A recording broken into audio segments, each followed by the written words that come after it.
The Knicks are 14-2 ever since the OG Anunoby trade and have won 7 straight games. And as a person who's critical of the OG Anunoby trade, I am ecstatic. Now, this video isn't going to be me backtracking on everything I said because I still think the concerns I had are prevalent. I didn't think the Knicks were going to get worse with OG Anunoby. Their starting lineup certainly improved astronomically. The two reasons I didn't like this trade was, one, I thought we overpaid. And sure, yeah, we were going to use Barrett, but like I said before, we could have put him in a trade package for much more. I also thought the trade left a big hole on the bench with Emmanuel Quickly. And even though that is overcomable, I didn't think they'd have anyone to fill the role properly and excessive pressure would be put on the starting lineup. And it's kind of been true, kind of not been. The bench unit hasn't been weak to a point where they're dragging down the starting unit. They've been very passable. And this is because guys like Miles McBride and Quentin Grimes have sort of stepped up to fill the void that Emmanuel Quickly left. The problem is, I don't think they could fill that void consistently enough. I for sure think that there's going to be a stretch in the season, or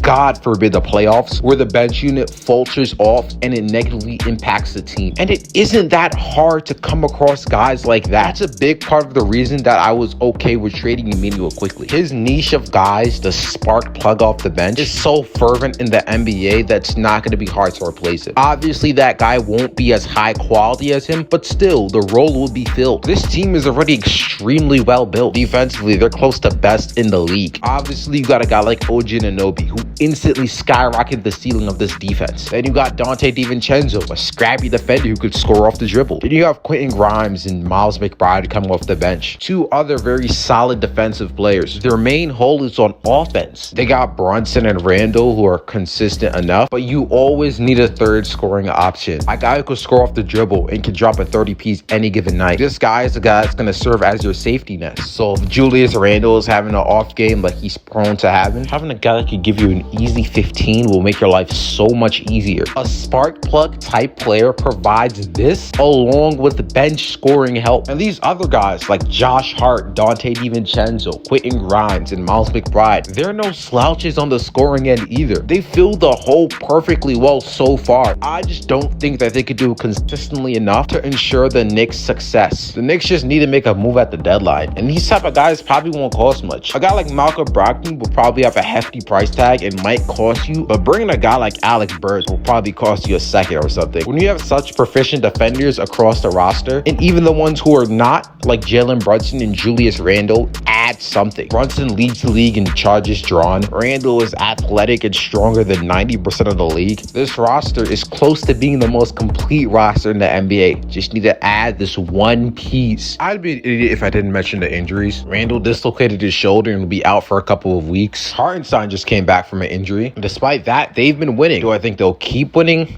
Probably not. They certainly have the talent to replace Randle's scoring production. They don't have the talent to do it consistently. Despite that, if anyone could do it, it's going to be the Knicks. They're scrappy enough, they're gritty enough to get this done. And if they stay as hot as they are without Randle, when he comes back, I think this team has serious championship aspirations. I was kind of hating before, and I still think that hating is relevant, but they're doing so much better than I thought they would.